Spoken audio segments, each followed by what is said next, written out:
अस्सलाम वालेकुम एवरीवन। आज हम पाइथन में एक ऐसा टॉपिक स्टार्ट करने वाले हैं जो शुरू में थोड़ा वियर्ड लगेगा। और ऑनेस्टली पहली बार जब मैंने भी उसका नाम सुना था तो मुझे भी यही लगा था कि ऑब्जेक्ट बनाने की ज़रूरत ही क्यों है। हमारे पास पाइथन में प्री मेड फंक्शंस हैं, वेरिएबल्स हैं, लूप्स हैं, लिस्ट्स हैं, डिक्शनरीज हैं, और फिर अचानक ऊप्स आ जाता है। तो हर बिगिनर के माइंड में ये सवाल आता है, ऑब्जेक्ट ओरिएंटेड प्रोग्रामिंग की ज़रूरत क्यों है। और इस वीडियो का यही मकसद है, इस सवाल को आंसर करना। आज हम ऊप्स का पूरा सिलेबस नहीं कवर करेंगे, हम सिर्फ ये समझेंगे कि ऊप्स होता क्या है और प्रोग्रामर्स को इसकी ज़रूरत क्यों पड़ती है। एक सिचुएशन इमेजिन करो। हम स्कूल का मैनेजमेंट प्रोग्राम क्रिएट कर रहे हैं। स्कूल में 500 स्टूडेंट्स हैं। हर स्टूडेंट की नेम, एज, रोल नंबर और शायद अटेंडेंस भी। हमसे हमारे पास दो तरीके हैं, या तो हम सिंपल वेरिएबल्स बना लें, जैसे कि अली का नेम, अली की एज, अली का रोल नंबर, इसी तरह सारा का एज, सारा का रोल नंबर, अब्दुल्ला का age, Abdullah roll number, and so on. Problem समझ आ रही है? 3 स्टूडेंट्स में तो ये मैनेजेबल लगता है, मगर 500 स्टूडेंट्स में well good luck. Problem Python में नहीं है, प्रॉब्लम है डेटा ऑर्गेनाइज करने में। और जब प्रोग्राम बहुत बड़ा हो जाता है तो डेटा ऑर्गेनाइजेशन बहुत इंपॉर्टेंट बन जाती है। यहीं से ऊप एंटर होती है। ऊप्स का फुल फॉर्म है ऑब्जेक्ट ओरिएंटेड प्रोग्रामिंग सिस्टम। नाम सुनने में थोड़ा कॉम्प्लिकेटेड है, लेकिन कॉन्सेप्ट थोड़ा भी नहीं। ऑब्जेक्ट ओरिएंटेड प्रोग्रामिंग का बेसिक कॉन्सेप्ट यही है कि हम अपने प्रोग्राम को ऑब्जेक्ट्स के अराउंड ऑर्गेनाइज करते हैं। और इसी को समझने के लिए एक रियल वर्ल्ड एग्जांपल लेते हैं। आपके सामने एक फ़ोन है। इसकी कुछ करेक्टरिस्टिक्स हैं: बैटरी, मॉडल, स्टोरेज, ब्रांड। और इसकी कुछ एक्शंस हैं, जैसे कॉल करना, मैसेज करना, फ़ोटो लेना। हम जो भी कोई ऑब्जेक्ट लेते हैं उसमें हम दो चीज़ें देखते हैं, उसकी करेक्टरिस्टिक्स और उसके एक्शंस। और प्रोग्रामिंग में हम करेक्टरिस्टिक्स को जनरली एट्रीब्यूट्स कहते हैं और एक्शंस को मेथड्स। अब सबसे इम्पोर्टेंट डिस्टिंक्शन, क्लास और ऑब्जेक्ट सेम चीज़ नहीं होते। क्लास को आप एक ब्लूप्रिंट समझ लो, जैसे आर्किटेक्ट के पास एक हाउस का ब्लूप्रिंट होता है। वो ब्लूप्रिंट कुछ खुद हाउस नहीं होता, लेकिन उस ब्लूप्रिंट की मदद से हाउसेस बन सकते हैं। इसी तरह पाइथन में भी क्लास एक स्ट्रक्चर या ब्लूप्रिंट की तरह होता है। क्लास खुद एक ऑब्जेक्ट नहीं होता, लेकिन हम क्लास की मदद से ऑब्जेक्ट्स बना सकते हैं। जैसे अगर क्लास है स्टूडेंट, तो उससे ऑब्जेक्ट्स बनेंगे स्टूडेंट अली, स्टूडेंट सारा और स्टूडेंट अहमद। अब वापस स्कूल वाले एग्जाम्पल पे आ जाओ। हम पहले हर स्टूडेंट को अलग अलग वेरिएबल में मैनेज कर रहे थे, बट ऊप्स के थ्रू हम उसे एक ही क्लास में डिफाइन कर सकते हैं, और फिर हर स्टूडेंट उस क्लास का अपना अपना ऑब्जेक्ट बन सकता है। अब इसमें एक और बहुत important information: same structure, different information. Ali एक स्टूडेंट है, सारा भी एक स्टूडेंट है। अली के पास नाम है, सारा के पास नाम है। अली के पास एज है, सारा के पास एज है। और दोनों के पास मार्क्स भी हैं, लेकिन वैल्यूज़ डिफरेंट है। टर्म्स याद रखो: एट्रीब्यूट्स। एट्रीब्यूट्स बेसिकली ऑब्जेक्ट की इंफॉर्मेशन होते हैं, जैसे अली, अली का नेम, अली की एज। सारा, सारा की नेम, सारा का age. Same structure but different information. अब दूसरी साइड, स्टूडेंट के पास इंफॉर्मेशन के अलावा कुछ एक्शन होते हैं जो वो ले सकता है, जैसे कि अपना इंट्रोडक्शन करवाना, रिजल्ट डिस्प्ले करना या अटेंडेंस चेक करना।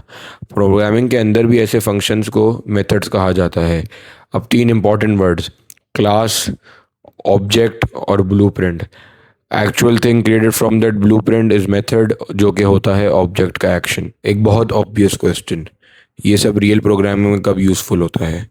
जब प्रोग्राम स्मॉल होते हैं तो वेरिएबल्स और फंक्शन से काम चल जाता है, लेकिन जब एप्लीकेशन लार्ज होती है, जिसमें बहुत सारे डेटा, बहुत सारे यूज़र्स, बहुत सारे फीचर्स, तो डेटा को ऑर्गेनाइज करना एक्सट्रीमली इंपॉर्टेंट बन जाता है। इसीलिए ओप सॉफ्टवेयर डेवलपमेंट में एक बहुत इंपॉर्टेंट कॉन्सेप्ट है। ये आपको मिल सकता है गेम्स में, लार्ज सॉफ्टवेयर एप्लीकेशंस में, वेब डेवलपमेंट में।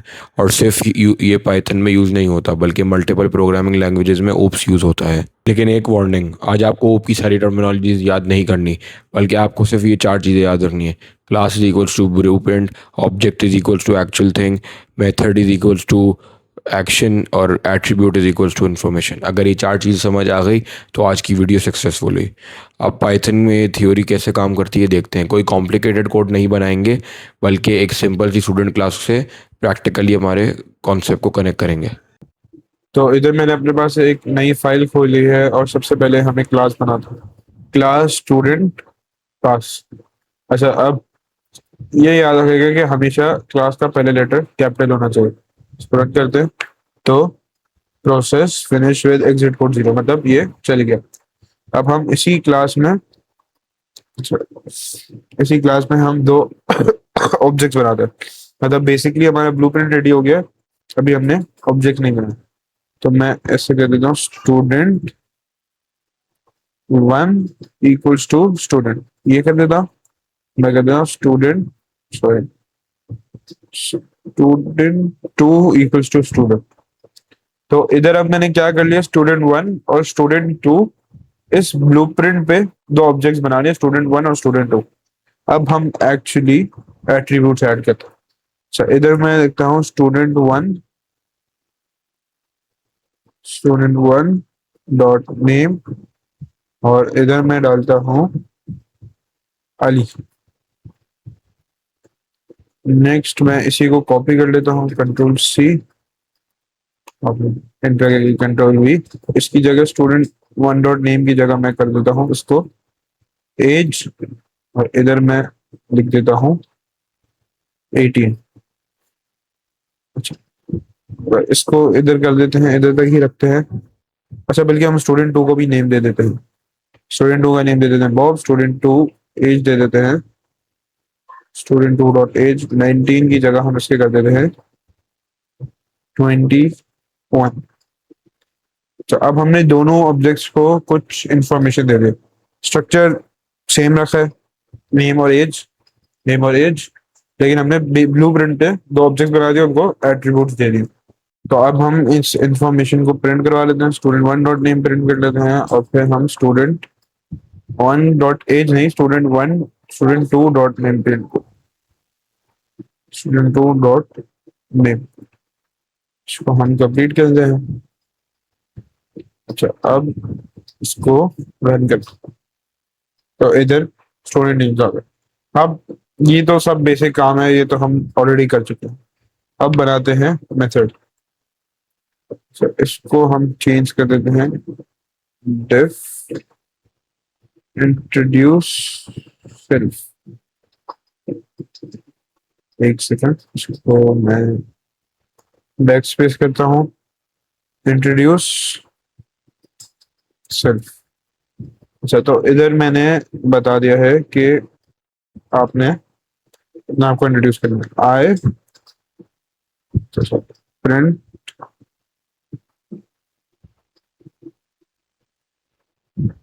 आई, सॉरी, आई कुछ to present print I and student. अच्छा, नेक्स्ट हम करेंगे स्टूडेंट वन इक्वल स्टूडेंट। अच्छा, अब हम स्टूडेंट वन को, इसको इसको पूरा हटा देते हैं। इसको मैं क्या करता हूँ, इसको मैं कमेंट कर देता हूँ, कमेंट कर देता हूँ। तो नेक्स्ट हम करेंगे स्टूडेंट वन डॉट इंट्रोड्यूस। अच्छा, इसको हम कंप्लीट करते हैं, इसको फिक्स करते हैं, इधर सेलेक्ट करते हैं स्टूडेंट वन, और इसको हम डालते हैं, इसको अब रन करते हैं। तो अब क्या होगा, स्टूडेंट वन जो है इस फंक्शन को कॉल करना। अभी सब एक बेसिक इंट्रोडक्शन है, इसमें और एडवांस फंक्शंस भी हैं जो कि एक्चुअली, क्योंकि ये तो हम वैसे भी कर सकते हैं, तो इतना करने की जरूरत नहीं है, लेकिन हम जब एडवांस पे आएंगे तो ये बहुत काम आएगा। और इधर आप देख सकते हैं वन यूजेज लिखा हुआ भी आ रहा है, मतलब एक दफा स्टूडेंट कॉल करो। मैं इस स्टूडेंट टू डॉट इंट्रोड्यूस भी कर ले। अच्छा, स्टूडेंट टू अभी हमने बनाया नहीं है, और हम इसे स्टूडेंट टू डॉट इंट्रोड्यूस भी कर सकते हैं। और बस, हमने आज की यूप की वीडियो कॉम्प्लिकेटेड बनाने की कोशिश नहीं की, बल्कि हमने एक फाउंडेशन ले की। नेक्स्ट वीडियोस में हम लोग इसी फाउंडेशन को और स्ट्रॉन्ग करेंगे और वीडियो को आगे लेके चलेंगे।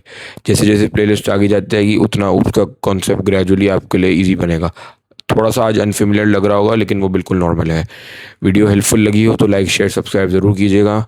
मिलते हैं नेक्स्ट वीडियो में, तब तक के लिए अल्लाह हाफिज़।